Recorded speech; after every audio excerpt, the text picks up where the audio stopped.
up? What's going First on? to the floor is back. I'm joined by Eric Weiss. I don't even know how to describe your background at this point. Maybe you're better off because we're done with it's the draft. Banner 18 is in the rearview mirror. Banner 19, full steam ahead. Brad Stevens made a pick, but I'm joined by Eric Weiss, player development guru. Maybe No, remind the people a little bit maybe about like hate your gurus. background. Yeah, But not gurus, wizard. oh yeah, I also hate talking about this stuff on like to a large audience of people I don't Oh, know. But I mean, you no, don't have to. Yeah. if you watch the draft on ESPN and you were listening to Jonathan Givony do his thing, like I was one of the first people to work for his website when it was like him and me and like a couple other randos. And Yeah. I worked with him all the way up through becoming professional, doing consulting, all that other stuff. So I did professional consulting at the executive level for draft and player acquisition stuff for 20 years. And the last 5 years, I've been working on educational tools, which if anyone watched the JJ Redick introduction, basically hit. Yeah. I got so many texts from that. I'm like, well, yeah, that's what I've been saying. Yeah. Like, it was only a matter of time. Yeah. Well, there you go. So slightly more, experienced in the art of the draft than the first to the floor crew. My 72 hours of research. But yeah, Brad Stevens made a draft pick, which most people I don't think thought that he was going to do. I didn't think it was a guarantee that they moved out of that 30th overall spot. Like the tax implication, I get it with the first round, but like you pay a guy in the second round the same contract as Jordan Walsh versus 30th overall pick. The tax implication is not that different. Like if they like someone, they're going to draft someone. The deal might not be there to move back anyway. And regardless, Baylor Scheierman, welcomed in. Yeah, I just to kind of Take whatever you want. You said to come in. The thing that's been interesting to me is that people have been so scared of the second apron and the CBA stuff, whatever, and it's a real consideration, but it's not going to it's not the predominant deciding factor in everything. It can be the majority in some, whatever. It's a percentage, but it's never 100% of the decision making. And so I saw a lot of stuff that was like, oh yeah, it'll cost them this, and they won't be. What I really took exception to is the idea that like you would draft only for someone that could come into the rotation or whatever. And I'm like, well, the entire premise of a front office is to build in 3 to 5 year windows. And yeah, there's weighting factors and priorities and a bunch of stuff. But at the end of the day, you're still always looking at a 3 to 5 year context. And the truth of the context for Boston right now is that they're a second apron team. They're not going to go below that anytime soon. Their options for adding players are extremely limited. And while $10 million might sound like a lot for a guy that doesn't play, over 4 years guaranteed control with restricted free agency,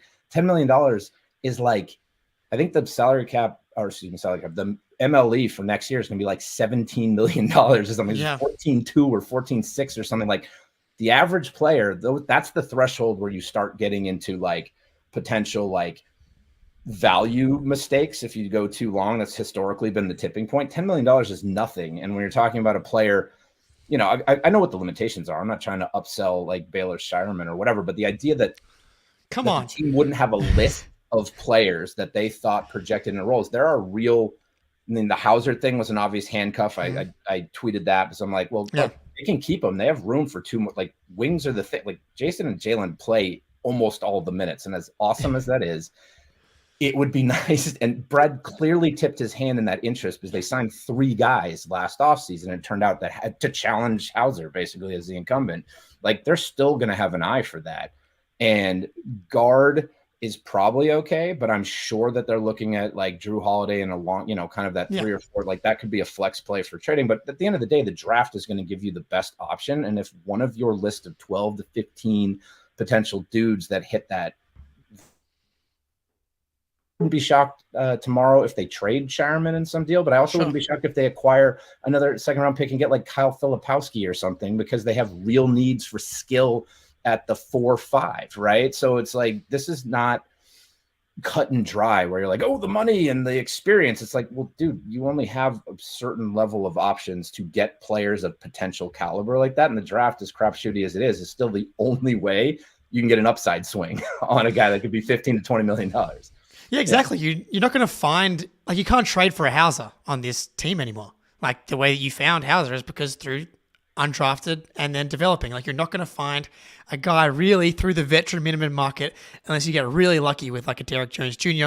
or a Kelly Oubre. But those guys aren't coming to Boston anyway because there's no minutes for them. So like those guys that like fall down a little bit in the free agency market aren't coming to somewhere like Boston to chase a ring when they're concerned about, can I rebuild my value and get a new contract? It's like, yeah, can I find someone at pick 30, pick 39 that Scheierman, we'll talk about him now, but like an hour of the 2 minutes of highlights that I've watched, looks like a guy, and what I've read, like, would it be stunning to me if he's like able to play in the rotation next year as a guy that's like 24, 6'6", can dribble, pass, and shoot, and at least knows where to be defensively?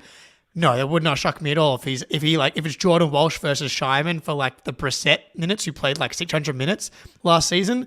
Would not really surprise me at all if Scheierman was to win that battle. They're going to rest people. Like that's the biggest thing when you're looking at the Hauser stuff. Are they going to rest the Jays though? Are they going to rest the Jays? I would not be surprised if they're more deliberate, if they can be. Like, I know that they're young. Like, I wouldn't be shocked. I'd just say that it's a long season. It's awesome that we have love them too. Relatively pristine health and those guys, but those guys carry such a significant weight. The ability to just like do situational stuff for like, bumps and bruises or whatever. Right now they've been limited to Hauser, and when he's on, he's amazing. But he's improved a ton as like a kind of a slow probing, like kind of closeout guy. But most of his work has been done in how quick he can set up his footwork and his mechanics for like movement shooting, which is fantastic. But that's always going to be a feast or famine skill set. Scheierman can actually, like, he can move, shoot too, but he can also attack at 3 levels, right? And he'll have dribble cadence and all this, and the foot speed stuff is real. But the guy has a high compete level. The rebounding stuff is all obviously one of the things that stands out to people. But he has a football background, even though it was a QB. He set the Nebraska, what is it? He set the Nebraska passing touchdown record like his senior year of high school. Yeah. That's awesome, dude. I love like random shit like he's that. He's a heady guy. That's why I dropped like to my friend. I was like, it's a shitty comparison or whatever. But I was like, think about like the Austin Reeves quotient or whatever. And yeah, people went nuts about him and he's still developing. But I'm like, if you can get a guy that can do 12 to 14 points and has some random explode, like if he has to be accounted for when you have a game plan that's designed to stop like literally everybody else, the amount of space, like, yeah, this stuff is slow, right? But you're talking about, when you talk about NBA spacing, not only is spacing more significant than NCAA, but your personnel that you're spacing with, like, no one's going to be able to pay attention to him. He's going to have like the worst defender on him, like whatever. He's like, no one is paying attention to what he's doing. So his ability to read the game, slip to space, like make sudden movements, and then like all the hard hitting. Let's look at how the Derek Whites get missed and all this other stuff. I'm not saying he's that. I'm just saying that like the base skill set is going to be augmented by basically being able to move around freely. Right? Like without a tremendous amount of defensive attention. There's gonna be limitations, but like he can do some stuff with not that much space. It's very easy to see the vision, like dribble, pass, shoot guy. I mean, not quite the same level of percentage wise as Hauser, but he's a far more dynamic shooter, like step backs, off the bounce stuff. And I think dribble, off the drive, making pass, like shot read, pass reads. Yeah. Like that's like and like the passing you can see. Like you can see very easily, like he makes, obviously I'm watching the highlights and there was like some turnover numbers and stuff, but like some of the turnover numbers are probably because he's in a role where he shouldn't be handling the ball that much. Austin Reeves, when I watch it as well, like Joe Ingles comes to mind. Like Joe Ingles, not, the most athletic guy by any means, but like incredible NBA career. He was faster once, 15 years ago. He was faster. He was faster. He was absolutely fast. He's very slow now. But even last year, Joe Ingles played 15 minutes a night in 68 games and shot 43%. On smarts and brute strength. Yeah. Exactly. Like, are you tough And like Joe Ingles, this guy played football. And again, In shoes, he's like yeah, 6'7", and he weighs like 220 yeah, pounds or something. Like that's he can also like he's almost fully physically developed. He has actual size. And my gambit on him based on just like his background and some of the other stuff, I won't go super wonky, but I'm like, oh, you scale him down in a role too. It's like, yeah, he's not going to beat people on quicks, but he does have intelligence and he does have physical size. He's a relatively compact, thick dude, like Joe Ingles. That's the Joe Ingles thing. Yeah. It's like once those guys kind of, if they do, I won't say once, whatever. I'm not going to assume anything, but like based on his background, his intelligence, he has as good a shot as any to make it. And I think one of the things he will do to try to do that is he's just going to be more physical on both sides of, you know, of the ball, because he's not carrying the offense. His job is simple. He's going to get, you know, peppered offensive looks, but he's going to be a guy that has to rely on guile and off ball, like 50-50 stuff. He's the kind of guy I bet on to do that shit. And it's much easier to do that stuff without peak athleticism, because that's when the eyes are not on you. That's the hustle shit. Like, right. Like that comes in all kinds of forms. And I think a guy with this skill level plus a mindset for doing like hustle stuff is a pretty good bet at 30 when you can't get an equivalent upside bet anywhere. Yeah, the rebounding as well. Like what's been great about the last couple of weeks, we've just gotten a lot of Celtics just propaganda stuff. I don't know if you listened to Jeff Van Gundy on the Low Post. No, but I got it. Oh yeah, I did. That was really good. And just from like, he really talked a lot about the professionalism, the culture of the Boston Celtics, and like how invested they are in like every little bit of minutia of the organization, from the Jays all the way down to the G League, to the Cooks, to the draft. So like, you know, like they've done their research, and like their development, you know, staff and are obviously, that's probably the one piece we aren't 100% sure of with the Brad regime yet, just because like the only draft pick he's made so far is Jordan Walsh. Howells has obviously developed, and I think that's and Pritchard as well, really. Those are the two young guys that are part of this championship core that have been there for the past couple of years, that took real steps, especially Hauser, this year under the tutelage of Joe and this Celtics organization. So you're bringing a guy with, like you said, all of that is just like, he's a dog, right? Are you going to be a worker? Are you going to do the little things? Plus, also, you've got this like NBA-ready skill. Did you see, Joe? Did you see Brad Stevens' interview with Ryan Russillo? Yes. That was like by far, and I texted Ryan that too. It was by far the best interview on the circuit he's done. Because everyone else, you know, they've been good, but everyone's been like, yeah, championships, and he's like actually getting it. Like quintessential Ryan SVP is like my back in the day stuff, right? So I love they're really Ryan. good. I love some interviews, like a good interview. But Brad said something extremely pointed in that when he was talking about team building when he was back in Indiana, and he was talking about the role players. He's like, yes, you can find those guys, the guys that can dribble past, like basically all those. You can find them anywhere. It's finding the four hard guys. And then he literally just says, and that's like basically what we did over here. Scheierman is one of those guys that he was like, literally from Creighton. He's like, he is those guys. And I'm like, this is not the hardest blueprint, which is again why I'm like, I'm not. Look, one other thing I'll say for the audience, I guess now, because I, you know, dipped into the Discord and forgot that I don't talk a lot to like a bunch of people. And I was like, oh yeah, let's go. I forgot I'm sharing with a large group. But like I've been around this team for like my entire professional career and my personal life. We like growing up there. It's what inspired me. But, like, this is not I'm not been following them forever. Like I've had a like intimate relationship in multiple degrees, like with all kinds of people that have worked here and played here for a long time. So like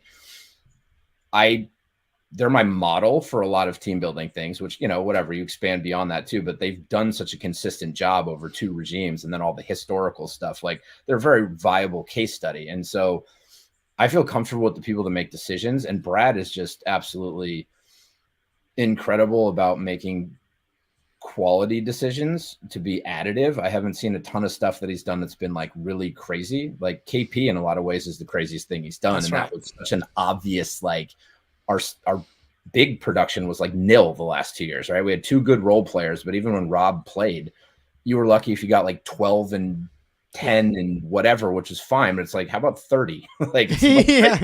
To like 18 in 17 minutes. It just bends the entire way that like everything works, right? Which we all found out. But like I would. There's like I said, he could easily be traded. But I love this 2-day thing now. I wasn't into it before, but now I realize I'm like, oh, none of these guys are actually signed, so they're still like liquid pieces, and it's not like any. Someone was saying in the Discord is like, oh, they'll dangle him. Like Baylor Scheierman is not a draw. Every team got to have a chance at him. It's like, but you have second round picks, you have future shit, you have minimum guys like Springer or minimum like these smaller like you have a bunch of stuff that you could do.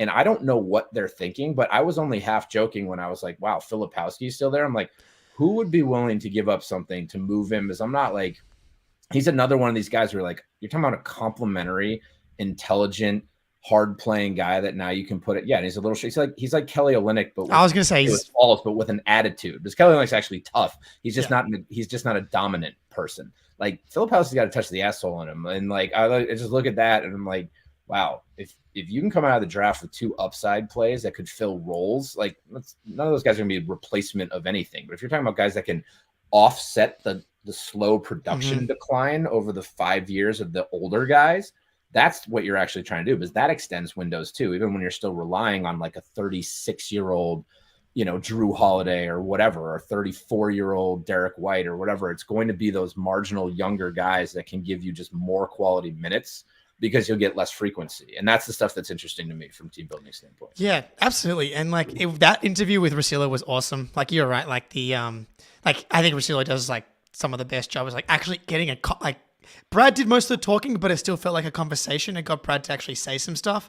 And it felt like Brad like just telegraphed what he was, and he kind of has to. How many times has he said the words shooting with size or size with shooting? Like no one loves a white guy with size that can shoot more than Brad Stevens. And like there's a reason for it. And he's so humble in that he's like not gonna, pat himself on the back. But like he is kind of right in a sense. It's like the hardest part of the job was done when he got the team. Jalen and Jason are here. Everything else after that is more is easier, because like building a pyramid. Finding Jalen and Jason is very difficult. But then obviously Derek White was there. The Drew Holiday deal was obvious. So he's like, okay, now what do I need around those guys? And it's like it's pretty obvious. So like Ogden also got Portland Denny, so good trade. Yeah. Oh, your guy. I mean, what? Oh, I texted Spoonie right away. Yeah. I'm like, boom, and we had a mini conversation about Portland's future. We can talk about that, but I don't understand why Washington's trading away Denny. But they did good tonight. There's like a whole macro draft conversation that we're definitely not going to have on this show, but like I actually have been inspired. I pitched a writing series idea to one of my cohorts, behind the scenes basketball Illuminati. I have had no time to write, so I need to do a tag team thing. But I was thinking about brief recaps, which are not uncommon, but not grades and all this. Just a little. I'm not going to spoil it and have somebody else run with it who has more time. You'll see it when it gets released. But But there is definitely some very interesting things, because people got so jacked up about the quality at the top end of this draft. But in the bigger context, with the new CBA fully kicking in and all this other stuff we've talked about before last year, it's like player development is going to be at a bigger premium, because it's still the same advantage it always was. Your cost to production ratio is never going to be higher. And if you are more restricted on buying the premium price stuff at every tier along the way, then that just puts these moves were built to create a level of sustainability where it's like, cool, build your core, however, but we actually want you to if you're going to commit, it's either trade guys and have it be liquid and take your shots and then reconstitute in 2 years. Kind of Phoenix. Everyone's freaking out and laughing at Phoenix. Phoenix reserves right over the next 2 years to blow it up and just reconstitute their asset base. They can do whatever the hell they want. It's not the worst situation other than riding it out too long. If they let Kevin Durant die on the vine, then maybe they don't do whatever, but they can still take another shot next year and see if they improve and then go from there. They're in no hurry. Booker and KD and even Beal in a couple years still have discriminate value on the market. So we're going to talk about the draft. Absolutely. And it's funny going and watching the rivals, because it was the Heat, Sixers, Lakers all picked in a row, and then the Bucks were a few picks later. And it's like, wow, their jobs are so much more difficult than the Celtics. It's like the Sixers need guys that can play like today. They got The a good Bucks, they're the Buck. They got Jared McCain, right? Right. Yeah, But like, I like all these little like cohorts that all the team like. So, yeah. hold on, not No, go ahead. Go ahead. think about the like all of these teams, and some of this is like mimicry, but this is giving Boston too much credit. They just did it at like the super level. I know. Like, It's like getting 2 or 3 of all these like multiple overlapping like little like muscle hamster guys like at every level, and then stretching them out. Like there are so many more teams going multiple where you can just put like 7 dudes in 4 slots, right? 1 through 5, and you can just be malleable and interchangeable based on like all the different strength speed like combos that you're facing. Like we're really starting to get into, I guess I'll call it the football era level of it. Used to be when we were kids, they would start, everybody would play 90% of the possessions, right? Like starters 90%, then you had some dipshits. And then the Patriots started this trend of using the whole roster, and now everyone's at like 60% or 40%. Like there's all these, I think basketball has stuck to these traditions of like, oh, well, the starters start and the whatever and the predictability. But I think we're slowly starting to evolve into a more and more and more matchup based like fluidity, which that's fascinating to me. This is super nerd stuff, but this is why I love the draft. I love it more than Christmas. I love it more than anything. But like I was saying, like the job of the Celtics is easier and not as immediate. It's like, yeah, cool, you can draft someone. We don't need these guys to start this season. The Bucks need like their Bucks fans and Bucks Twitter are kind of freaking out because their pick really matters. Like they desperately need someone that can play in the playoffs. And they drafted the youngest dude that's like who's averaged 3 points in the NBL. It's extremely interesting though. Like I'm not going to pretend like I know everything about him, but I know he was getting a lot of like buzz from people that I value, like not like they were like, he's the best, but like once they're talking about it, I'm like, it's real, not just whatever's out in the Twitterverse. And I'm like, I'm still trying to wrap my head around what that means. I'm like, they're either highly confident in what they have, or they're like more focused on long view decisions. And that's fascinating to me because I'm like, okay. Yeah. I'm like, all right. So that guy's definitely not helping Damian Lillard's version of your team ever. That's right. Well, okay. So it's funny because when we did the draft, 4 years. I know. Based on what I know right now, like maybe in 2 years though, because so there's obviously, and I asked this question to Ben Pfeiffer, who we had on for the draft as well, but like there's obviously some teams and organizations that are good at drafting, developing, just good organizations all around. Like the Warriors nailed their draft last year, for example. Celtics have just kind of been a really good organization for in most of the existence, and especially for the last 10 plus years. Thank you, Danny Ainge, for saving Danny all Ainge. of us. Oh my God. And Wick for hiring him to save us. Yes. But there are clearly teams that are worse at it. The Suns have been kind of openly talking about how they don't even value the draft. Maybe that's changed this season, but there's definitely I just want to say that got a little misconstrued. Okay. Everyone's putting that on them, but the Suns, more nuanced, do not believe in the necessity to travel to live stuff as whatever they de-emphasize, let's say, traditional means of doing the draft, right? I don't think they devalue the draft. I think they have a sense of where it fits within a general scheme. There's a lot there, right? There's a lot of hey, I got to go on the road to watch these guys. You're actually, I'm going to get together with my buddy Jake, and we're going to go to Memphis, and we're going to watch a game, and then we're going to have some beers afterwards, and that'll be tax deductible, and someone will pay me to do that. So there's a lot. I lived this life, so I understand how this works. I've been there. But yeah, so I guess though, there's going to be different qualities of scout departments, essentially, right? Are the Bucks just bad at it because they haven't been able to find anyone in the draft? You kind of like Andre Jackson. Yeah, I think Andre Jackson. Marjon has, and again, I think this comes back to necessity too. They're trying to be a championship contender now. It's the Celtics haven't needed those guys though. So it's about leverage, right? They have expended most of the powder that they have without massive disruptions to their core, right? And I would consider Bobby Portis would be a massive disruption, right? They have a core. They actually have a good core for guys. I think Portis Giannis. Middleton actually bounced back better than I thought at the tail end of Same. last year, and I was pretty impressed. He was good in the playoffs.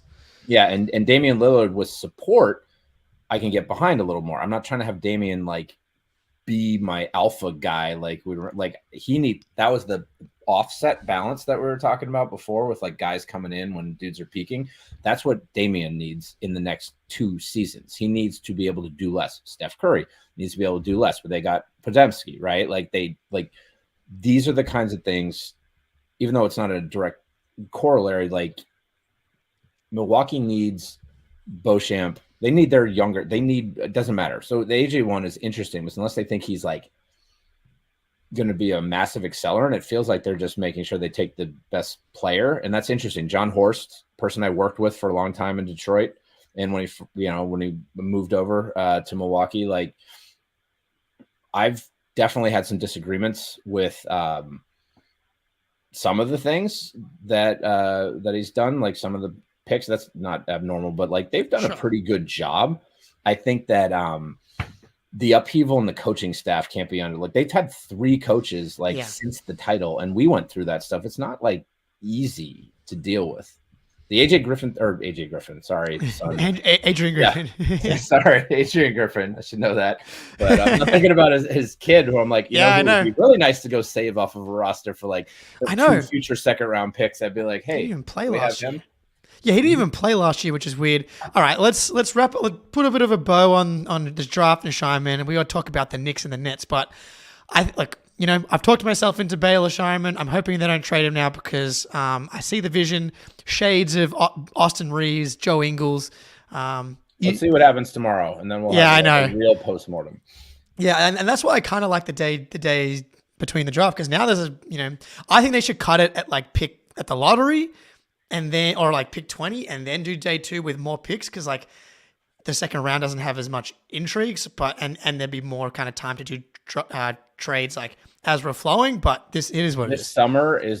I think this summer is going to be extremely active. And I think that a good sign, if we're transitioning into the New York stuff, is that like the Knicks and the Nets did real seismic things to get the ball rolling, right? Like everything's not going to be the summer of whomever is going to hold everybody hostage and nobody does whatever. Like Paul George has there's not even that much of a market. There's like 6 teams below the meaningfully below the friggin' salary cap. So like it ain't going to be like these big summer auditions and cap space and stuff. There's going to be a lot of moves on the margins, and the Knicks are legit, man. Like the Knicks. So can't take them Knicks. If you like depth and balance and you just lauded those qualities in Boston. I don't want to see any of our supposedly like super intelligent best like fandom. It's like it's okay to acknowledge like other teams being good. Like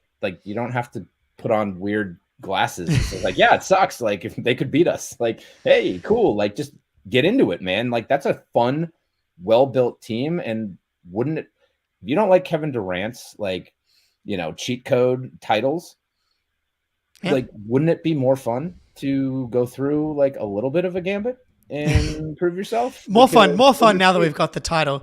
I think for me, they've moved into the second best team in the East as it stands today. I think the Bucks are the most interesting. As the Bucks and the Sixers feel like X factors. I mean, they're just like unknowns Sixers right got now. Moves though. Sixers have correct. It's just hard to evaluate them because we have no idea what the moves are going to be. Whereas the Bucks feel like there's not as much flexibility, but the Knicks, as of today, like they got better. It's a tricky one though, because like, yes, they clearly got better, and especially what you're talking about a matchup with the Celtics having a Mikal Bridges on the perimeter, and some of these guys you can throw it. Some of the perimeter guys for the Celtics obviously makes sense. But on the other hand, I'm like the superpower of the Knicks was like their offensive rebounding. And Mitchell Robinson was a big part of that, but Isaiah Hartenstein he was incredible last year. He was so good for them.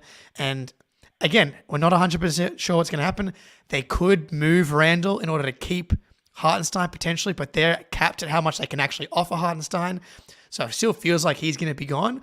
And then if you're relying on Mitchell Robinson as your main big man, and then vet min guys, Drummond, whatever, I think it's totally fine to say they're the second best team in the East, but if you're going to gun to my head, Celtics, Knicks. I think that's the point of the Celtics. The Celtics team healthy was historically dominant.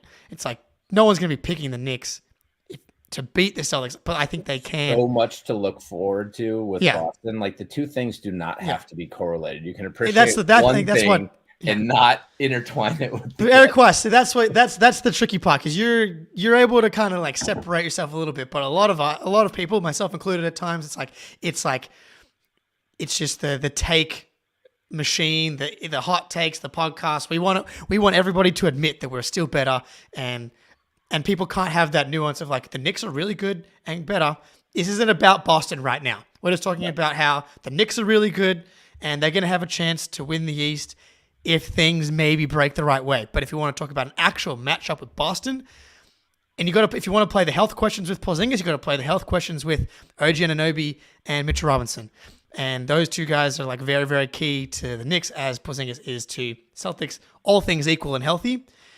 You just can't go past the C's at this point, which I think you disagree with. But if Porzingis is going to play in the playoffs next year, which is that would be nice. That's the thing that I thought was funny this year, is that I think maybe it's the Brogdon like hangover effect and having it happen back to back or whatever. But like, I think people just assume because he's like injured, whatever, like because he's not like Mr. Iron Man guy, that somehow that means he won't be he's more likely to not be available in the playoffs, versus like you never know when the spectrum of the season, when shit's going to happen. It's and how just luck. Yeah. So like I've said this to a few of my friends who I'm going back to Boston tomorrow, actually fly out at 10 a.m. in the morning to listen to this shit live at a 4th of July party for like sick all day. And I'm like, please leave me alone and let me drink Macallan. But like, please, Scott. But like, what if he plays? That's what I would say. Like, okay, so cool. So like, look, not to get away from the draft, or whatever, not to get away from the Knicks, but like the Celtics made me fall in love with team building. But like, I fell in love with team building, and like, just like any first relationship, like I moved on, and like, they're still, I'm still fond of them. We still keep in touch. Like, obviously I'm on here on First to the Floor, which is definitely not a natural thing. There we go. I don't have to like keep the veil of whatever like shit where I couldn't talk anymore. So I'm like, yeah, whatever. The Celtics are fascinating, and I love them because like I'm inundated by this shit like 24/7 by friends and family, and it's still like you can't escape if you're a masshole. Like you're never going to get away from what it is. So, like you're going to be, there's gravitational pull, like, right? Whole family lives back there. So, but like the best version of Boston is still unbelievable. If Porzingis is playing, what they do is incredible. But the Knicks have done what most of the teams, we're talking about these little cohorts, like the Knicks have such, like getting to, like someone was saying, oh, it's not a big deal, they only added whatever. I'm like, are you kidding me? I'm like, I tried to make some equation. I'm like, that's a 33% increase in like switchy wings that they can do. I'm like, that's a huge margin in any business. I'm like, I don't understand what we're saying here. It's like one of the Knicks' biggest weaknesses, aside from like you're talking about the offensive rebounding, right? To go back to that, that's a clear concern. But in terms of losing that edge, sure. But they have built, and we should appreciate the fact that they have now surrounded Randall and Brunson with a sizable amount of complementary offensive people. So when you're talking about those frequencies and the coverage, it's not just for aging guys. The whole game is about covering 48 minutes at a certain threshold of point. Like it's math, Joe. It's actually about maintaining a points per possession threshold over 48 minutes. The most boring statement I know you make in basketball. But like when you start looking at it like that, you're like, okay, cool. So it's much easier if you can just hit the magical superstar button and they can scale up to 45 minutes and just go like that's the easiest way to do it because duh. But if you can't do that, there are other inventive ways to combine and create a team that can sustain 48-minute success.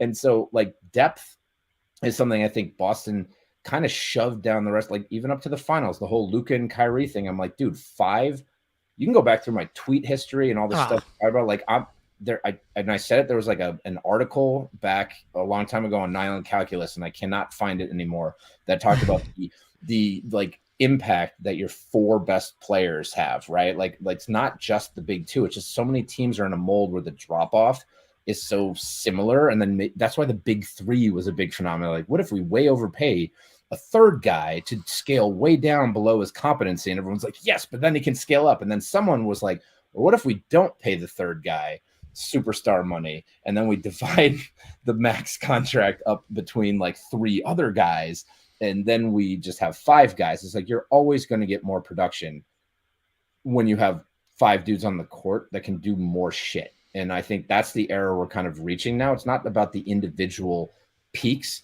It's about the collective competency of 5 guys over 48 minutes. And that's like the most fun thing about this draft and this season. Yeah, it's almost like a strengths versus weaknesses. Like, you've got the superstars that just make, some of you, like Luka, for example, in theory, his strength is just like, no matter what, you're going to be able to manufacture buckets. Jokic is just like this offensive engine. And the Celtics are a team where it's like, if you have our weakness, whatever it is, we are built in a way that we can just poke and prod at it and pick at this scab that turns into a wound and turns into you cannot stop it. And with the Mavs, it was the lobs and the ability to kind of get the drive and kick game going on the other end. It's like, if you've got one defender on the team that we can take advantage of, then our offense is going to be, you talk about points per possession, it's not going to be perfect at all time. But if we have one quarter where the drive and kick game leads to going 7 for 9 for 3, well, you probably lost the game. And like the Knicks, though, they might not be like elite at one. I don't see them being like their one thing being elite. But you talk about a lack of weaknesses. I think that's like something that makes them similar to the Celtics in that way. The big man thing, they'll have to kind of figure that part out.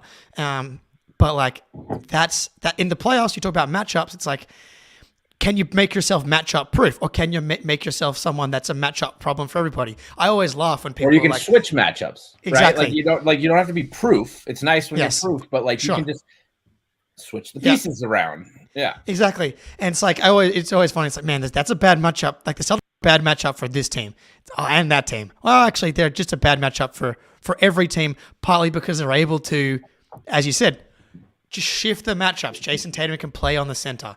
We can switch everything. We can run. Shout out to that, by the way. Say that again. Oh my God. Oh, switch part, switch everything. Put Tatum on the center. No, Jason Tatum can switch onto the center. We can't just pass. I know. It's so amazing. He did it from round 1 when he got put onto Bam, and he was like, everyone's like, oh, they're using him as a decoy, and then they just like, no, we can do so much more with this. It's like, what if we just take away the one thing they want to do and make them have to like rink? Now they won't have that advantage next year because smart coaches will start to think about that and they'll do whatever. But that's why you continue to evolve into what you were saying, because of the personnel that they have, the ability to continue. Like, it's not always about adding new skill sets. Some of this stuff is long term we talk about, but short term, this is going to be the third year Joe's been in charge. He's going to have way less attrition on his staff than he did between years 1 and 2. God, forget about the fact year 1 doesn't get to pick the staff. Year 2 loses whole staff. This is my first year he's only had like never been a head coach before, by the way. Yeah, and we'll end that. And now he's going to have the ability. This will be year 3 of putting in an offense, and year 2 of having Drew Holiday and Kristaps Porzingis both through an entire summer to plan for them being there and to execute based on communication with the players and their offseason programs and like all of this stuff, and then training camp, and then how they build. Like, teams don't like instantly become the best version of themselves, because we're at the quotient now where you're talking about the mental decision making, right? The stuff that blew everybody away, and like even me, like, and I'm the biggest Jaylen Brown honk ever, and I'm like, holy shit, because I love like him, right? Like, and Jason, right? Like, the people are always the biggest thing, but like Brad talked about that too a ton, especially in the Russillo thing too, where it's like, dude, team building. And I tweeted that out. I was like, yo, team building and player development is about the people first. But it's just, all of us work in jobs. I think we just forget this because we're like, watch basketball. We're like, hey, do you like to go into the office? Do you like the people you work with? Do you hang out with them after? Like, is there something, would you give more of yourself to them? Like, it's just a work environment, but like, it's a community. It's a community. We all know these things. Yeah. And that's an interesting question about the Knicks, like the Celtics and people, the leadership qualities of the Jays, like They know that they are leaders in their own way. I think Jalen took it to a whole new level this year. They've obviously got Al Horford, but the willingness to sacrifice. And Richard White, Derek White's dad, reached out to me. He's been amazing on Twitter, man. He's been going on a rampage. I'm like, I want to talk to you all the time. He's on a rampage. Yeah, you guys would have a great time. But we were talking about how like, he's his guy. He's in the Celtics as are we. And are the Knicks going to be able to chemistry, camaraderie? Obviously, they've got the Nova Knicks aspect of it, so that's like. Well, those guys are they're together, right? They're going to be fine. Yeah. Yeah, but like, is there room for Randall? There's Randall. Well, yeah. And like OG has been like pretty publicly talked about, or like it's been reported that he wanted a bigger role, and like on this team, he's like at best he's the fourth offensive option right now between Randall, Bridges, and Brunson. And so like some nights he'll be like 17% of the time he's going to be one of the top two options, and he has to be okay with that. Yeah, but like he has to be okay with that if they want to get to where they want to go to. And I'm just saying, like the NBA history is littered with examples of talent being assembled and teams not finding the right balance and guys not loving the right role. Now, he just got paid 5 years, $212 million to feel good about his role. So that should find help. That knowing the what role he was walking into also. Correct. But it's all well and good to see $212 million written down. Try it on. Until you try it on, you know how it fits. Yeah, and then you get into week 3 of the season. It's like, man, I'm just going to be shooting corner threes and playing defense all year and getting rebounds, which is the best possible role. And, a little bit of creation. He did that in the playoffs. A bit better than I actually thought he was going to do, though. He'll be doing a little bit more than that, too. Especially, I personally think that they're going to go – I think they're going to keep Randall because I just basically don't think they can replace him because I don't think he has, like, the same discriminate value anywhere else that he does to them. But and I tweeted about this a little bit today, too. Like, and this is pure speculation. Everyone's like, oh, no, like, Tibbs won't do that. I'm like, Tibbs will do a lot of things you don't think Tibbs will do. It's like, give Tibbs more toys. Tibbs is one of the smartest, like, coaches, like, I've ever seen. Like, he will do some stuff. Like, enough with the, like, one note, like, play him till in the ground stuff. He's also awesome. So he does do that, though. He does do that. He also instantly turns people, including the 2008 championship team, into fucking defensive wizard. Like he does a lot of things. He's a multifaceted. It's very clear. You put Tibbs as your head coach, and you're going to win basketball games. That's fact. But to Tibbs' point, and to Tibbs' credit, I do think that if they indeed lose one of their bigs, I think they're just going to play Randall a ton at the 5. Like, not a ton, but everyone's like, no, defensively. I'm like, but now they could surround Randall with size defenders. And also, like, it puts the onus on Randall to be better defensively because you can also empower. He's always wanted to be a point center like all these other guys. Like, they have a look. They have a 5-out look that they didn't have before when it was 48 minutes of Hartenstein. And I think the Celtics showed everybody 5-out looks are how you have to beat teams like Dallas or do whatever. Like, you can't – if a team has great interior defense – you have to figure out ways to have all 5 offensive players put stress on a defense. And I think that's been trending for a while, but when teams win the title and kind of like drill it home. And I think if anything that this run to the finals showed was that matchups are king because Denver was awesome, but Minnesota was built to beat Denver. But then Minnesota had problems playing 5-out and they totally should. Shout out to them getting Dillingham, by the way. That was like they had a good draft, and Spencer as well. Was that Shannon sneaking in and getting the best self-creating scoring guard to basically have Mike Conley mentor him for the next couple years. Like, they can now put 3 scorers on the field, and they can put 4 if they go big. But anyways, like the idea of building like that kind of versatility has kind of been proven. And I think that's what I liked about the Knicks the most. I'm like, oh yeah, you were pretty guard heavy to try to score last year. I love Dante DiVincenzo. You can still do that. But like now you can just it was small still. Yeah. You can put out size and skill. Like Randall, whatever his defensive limitations is a brick shit house, and he can ball handle. And if you put him at the 5, and then you have OG, like Mikal, Hart, and whoever at the 4, like that's a fun, that's not a lineup. Let's just kick the shit out of them. I'm like, that's going to be interesting. Yeah. That's going to be a war if that's a series. Randall's a funny one, and it's too bad we didn't get to see him in the playoffs because he had a very rough 2 previous playoff runs, but it was not in the same context of like this Knicks team with Jalen Brunson kind of running the show.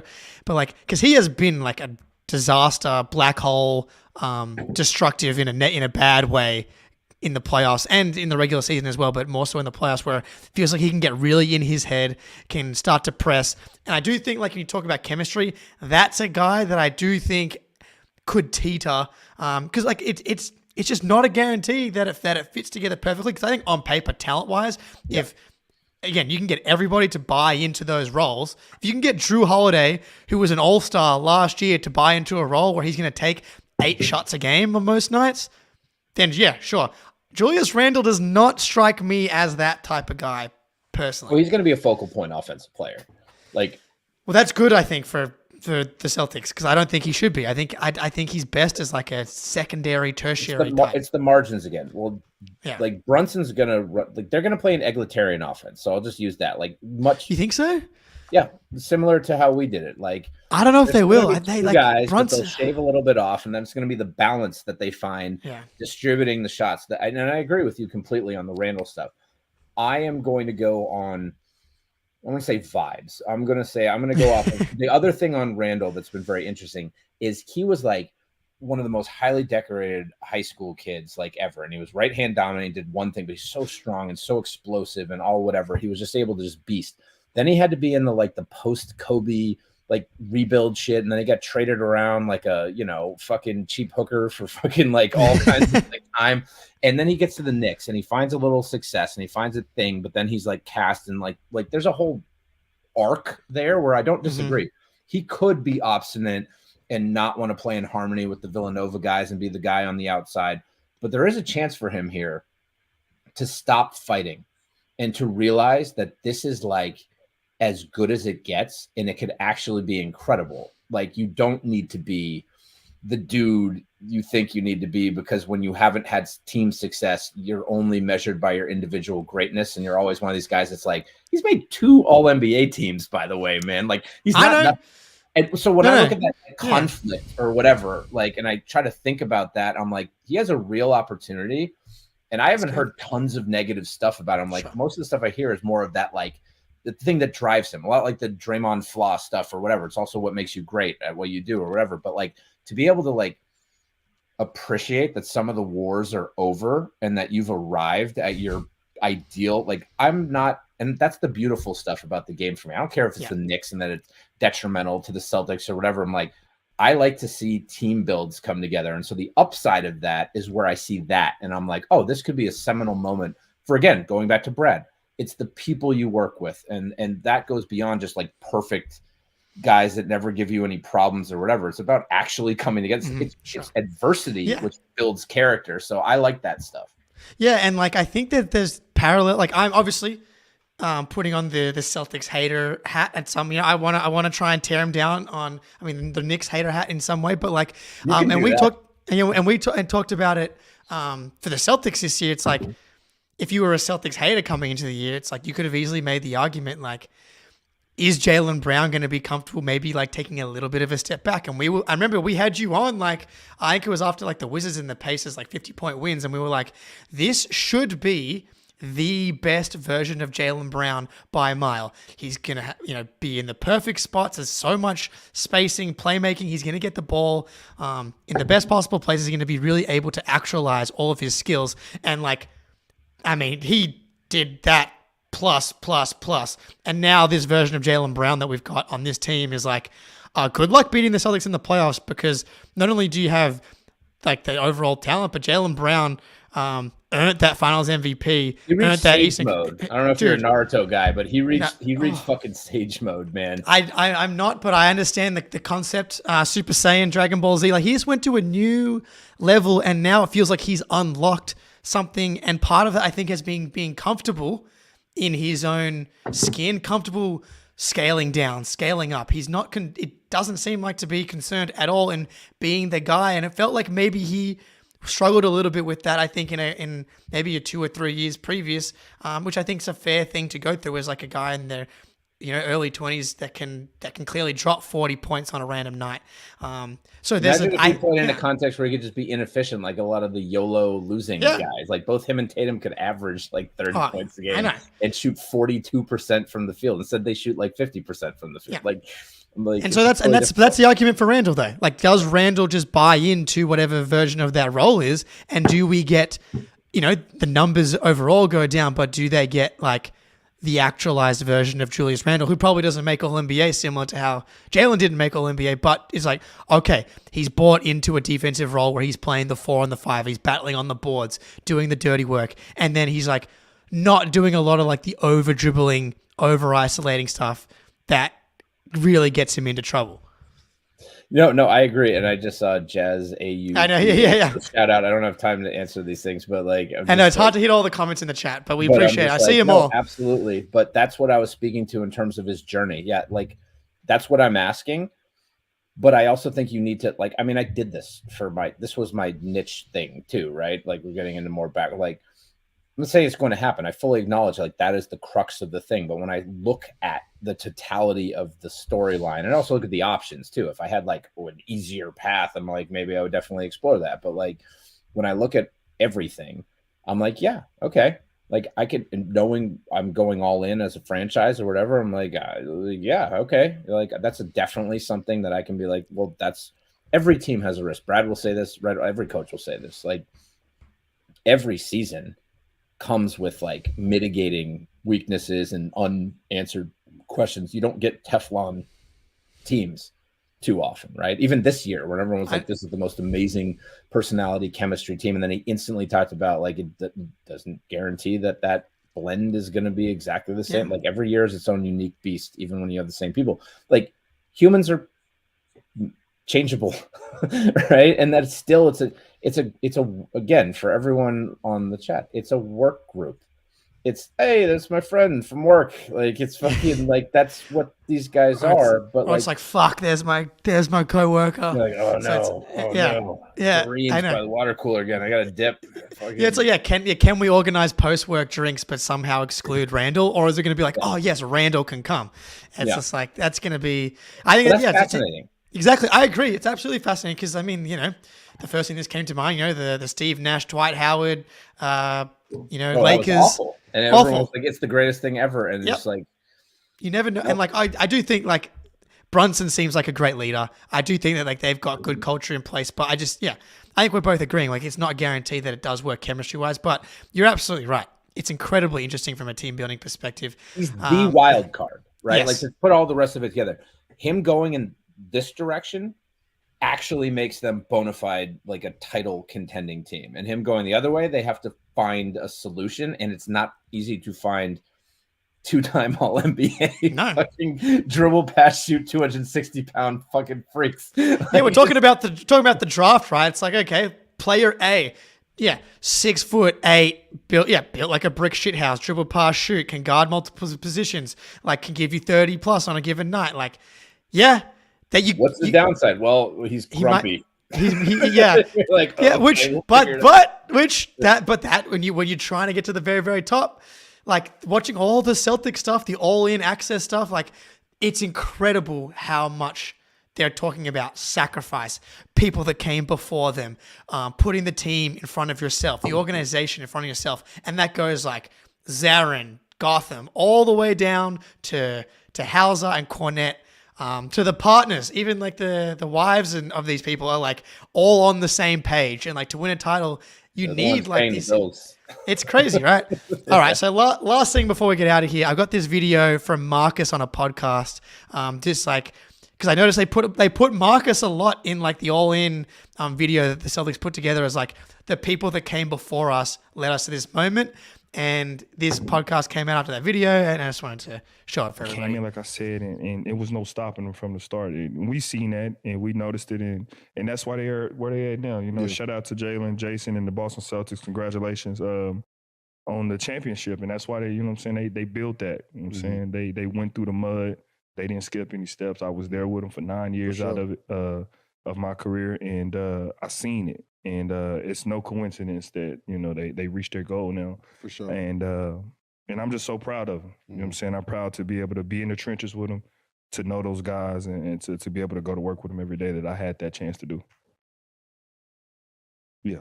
I know everybody's expecting me to be over here be salty and shit, but I know you ain't salty. no, I'm not you. I'm not talking about you. I'm talking about everybody's probably I just let you speak. Listen, there's no hard feelings for them. Congratulations, fellas. Fuck! Don't get it twisted. You know what I'm saying? It's definitely a bittersweet feeling. Congratulations, boy. God damn. This shit, but you know, it's definitely tough because, like I said, you know, I was in them trenches with them. For so sure, bro. To be able not to finish what you started with those guys is definitely tough. But man, shit. Yeah, I just wanted to chuck that at the end here, like, because we hadn't heard from Marcus. You know, we're gonna hear from Marcus's team this year. So, like. I loved seeing that, and I'm not surprised that he feels that way. And I cut it off right at the end, but he talked about how, like, I was up there. You asked my wife, I was screaming for these guys to win as much as anybody, and it just makes me happy because I love Marcus. And because that message about everything that came before this moment led them to this moment. You can't win the title and be as poised and willing to sacrifice as they were this year without the 2022 finals, without all the shit. Like, you don't get to the 2022 finals or all these playoff moments without Marcus Smart. And Marcus was so good for so long in so many playoff games. Yeah, we can talk about Memphis as well if you want, because they're going to be awesome. But I love that he's not salty, happy for those guys. I know everyone's happy for, like, that just made me happy. He's going to get his shot this year for sure. Yes, because they're going to be healthy. Edey. Well, so that was like, there's a lot of funny stuff, and obviously the dudes over at Swish Theory. Shout out to all those guys. Hopefully, this is going to be the best year yet over there. The content coverage this week was absolutely insane. But Edey creates such a unique dynamic for them. Like, I know, like, how polarizing he's been as a prospect, but this is what I look at when we talked about the 5-out stuff and whatever. The size and speed quotient has also made core strength a much different athletic build. And when you drop in a coordinated 280-pound like shot monster into, like, at minimum, like, some of the things that pass as like, oh, well, we have an advantage. I'm like, do you though? Like, there's a lot of teams out there that so his floor is like, yeah, there's a lot of fucking people bullshitting the 5, right? To like, hey, not everyone has one of the good ones, right? And I'm like, this guy can just go on the post, and all he's done is face like triple teams for the last 2 years. Like, forget about spacing in NCAA versus NBA. How about spacing as the only viable offensive option as a post player? Like, he doesn't get to dance around on the perimeter or whatever. He has a million little fucking munchkins fucking grabbing at his ankles like a bunch of chihuahuas and shit, like nipping at him. It's like, okay, so you're going to tell me that this guy on a team that was already a 50-win team and he slides JJ, Triple J down. Yeah, that's perfect. Fucking a roamer. So now all of a sudden, like, JJ's thicker than and more mobile than like Kristaps, but imagine, like, so he can do that. But imagine him being able to just purely range in those minutes and just like weeks and like, so all Edey has to do is generally be in position. Like, oh, what's he gonna do? He's an Embiid stopper. I hit you with the body. It takes you to get in position, and then JJ comes over and just goes, what? And just out of that. Well, that's why Triple J won Defensive Player of the Year, because they had Steven Adams in the Zach Edey spot, in the center, in the 5 spot, allowing him to roam a la Rob Williams. That defensive lineup, man, Edey, Triple J, and then Smart, and then Bane, and then Jar's obviously not a defensive, superstar or anything, but like, talk about just girth and strength and power, dude. Bane, Smart, JJ, and Edey. That's just, and then Jar's just like this crazy athletic wild card in the middle. I think they're going to be so fun. They need one more wing. They're a wing away. Like, it's the same thing with the Knicks. It's like they're built like the Knicks. They're like, they have a bunch of muscle hamsters. They need to get the stretch them out guys. But what they did get is they got a massive. So perfect analogy for Celtics fans, which I think drives this point home perfectly. KP was a post-up mismatch god because they basically spammed 80% of his post-ups on drawing the switch and giving him a midget. everybody except for like 4 dudes in the NBA are a midget to Zach Edey. Yeah. So he's an automatic matchup post-up option for like 80% of like every game he's going to play in for like a decent percentage of the minutes. He's gonna be like, oh, we'll just give it to him if everything else isn't working, and then they'll just have to deal with that. And it's like, yeah, if he's inside 10 feet and they can do all the rolling Gortats and all this like bullshit like pick and roll shit that everyone's doing now to get deep position, or these running like they will Edey pick and roll is going to be tough, dude. Edey's going to just be killing people on screens.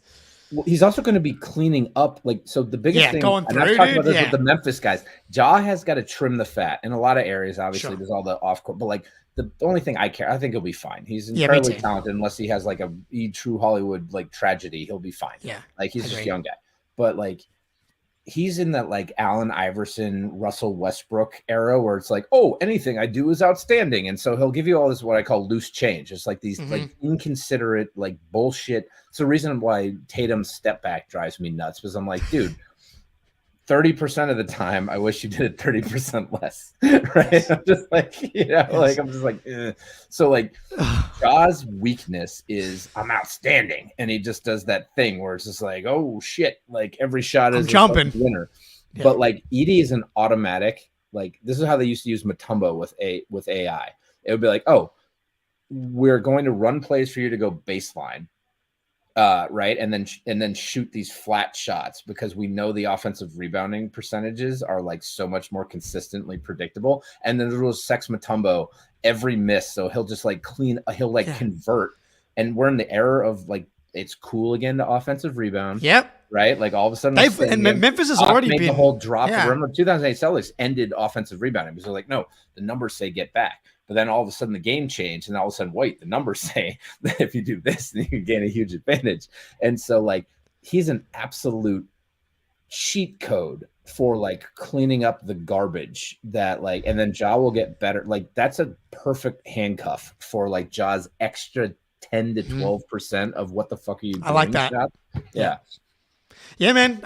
They were like one of my favorite teams to watch, partly because of Smart and then everybody got injured. So if I had to pick one team, everybody, like the whole, my like, friend works on the coaching staff. Jesus, and he's I just had at some point when they had like 7 out of their top 9 like rotation guys. I'm just like, dude. I've never seen anything like it. Like the whole team, but like that it may end up being good. Vince Williams, Gigi Jackson, like Gigi Jackson. Don't like we're on a whatever post draft pop. Like Memphis is fine. So this was they're always really good at drafting. Going back to that, Marcus Smart was not exiled to like no. Like he was exiled to a team that was considered on the Minnesota level of like sniffing, and like probably is just going to pick up right where they left off. More competitive West, but like Marcus Smart also gets to make in the era of switchability and all the whatever. He's a 3-position, even 4-position defender, and now he has an Edey, helping him out and shifting, the defensive player of the year to a rover. Like Marcus is going to have a very happy, and it would be nothing would make me happier to see a Memphis. Oh my God, finals, that's the number one. Like if we had to pick the team we want to see the most in the finals, like Memphis outside of OKC. That's what I need in my life. Oh, I would like that. Yeah, and I mean OKC. We could be here forever, but Eric Weiss, very generous with your time. This has been awesome. Educating the people on a variety of topics. Thank you for peering back the curtain a little bit for us.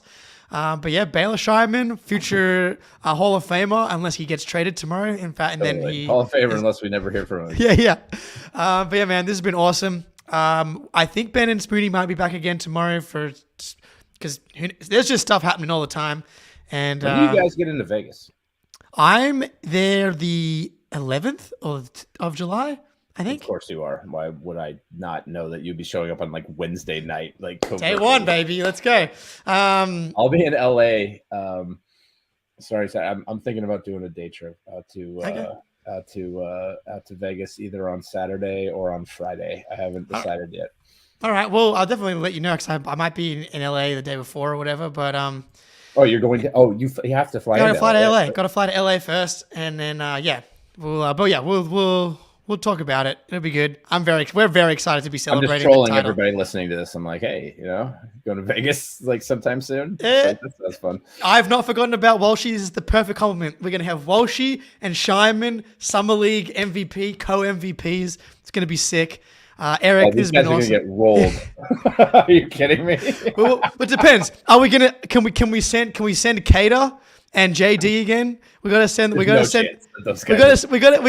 main guys to help them get a couple of W's. Maybe we'll get some interesting overseas dudes that they bring in like they always do. I'm like, I know Lewin loves that shit, man. Yeah. Lewin and fucking Austin are fucking jamming on the Euro stash crash batch.